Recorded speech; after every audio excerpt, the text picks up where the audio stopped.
élections législatives en Hongrie. Le système électoral favorise Viktor Orban. Le correspondant du Monde en Europe centrale, Blaise Gauquelin, est en Hongrie et suivra la journée de vote. Les Hongrois voteront 2 fois, à l'occasion des législatives dimanche 8 avril. Ils mettront un premier bulletin dans l'urne pour élire un député localement et un second pour plébisciter un parti, au niveau national.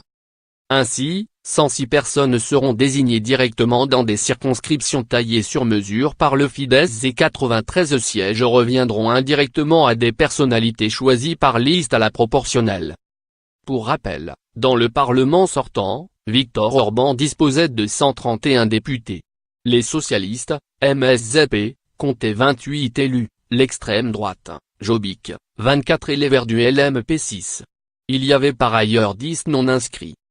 Les partis devront obtenir 5% des voix pour faire leur entrée à la diète, 10% si 2 partis s'allient pour se présenter au scrutin et 15% s'ils sont 3 à faire ce choix.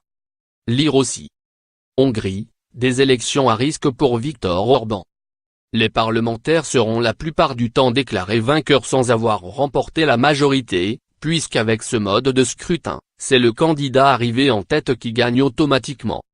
En 2014, ce système hybride avait largement aidé le Premier ministre sortant avec 44,6% des voix, il avait remporté les 2/3 des sièges à l'Assemblée.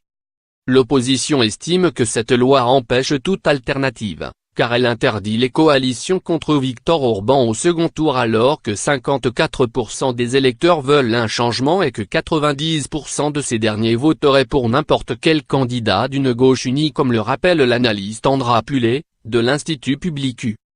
Lire aussi. Élections législatives en Hongrie, les principaux candidats. Le rôle des indécis, 1/3 de l'électorat, sera crucial pour cette journée électorale, la plus incertaine dans ce pays d'Europe centrale, depuis la transition démocratique et la fin de l'ère communiste, en 1989. S'ils se mobilisent dans un mouvement du tout sauf Orban et votent pour les candidats opposés au Fidesz, ils pourraient priver le Premier ministre d'une super majorité des 2/3, voire de sa majorité. Si, au contraire, l'abstention est aussi forte que lors des précédents scrutins, Viktor Orban ne devrait avoir aucun mal à gouverner tout seul. Les Hongrois installés dans les anciens territoires de l'Empire des Habsbourg en Serbie, Ukraine, Roumanie et Slovaquie pourront voter par correspondance, mais les immigrés installés en Europe occidentale, entre 300 000 et 500 000 personnes, devront, eux, se rendre dans les quelques consulats qui seront ouverts à l'occasion du scrutin. Or ces derniers sont majoritairement hostiles à Viktor Orban, alors que les premiers lui sont très favorables. Une iniquité qui avait été critiquée par l'Organisation pour la sécurité et la coopération en Europe, OSCE, il y a 4 ans.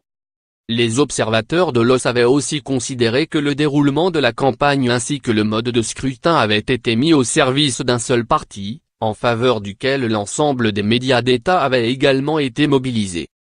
Selon M. Püllé, la Hongrie est à ce jour le seul pays membre de l'Union européenne épinglé de la sorte par l'organisation, dont le siège est à Vienne, en Autriche.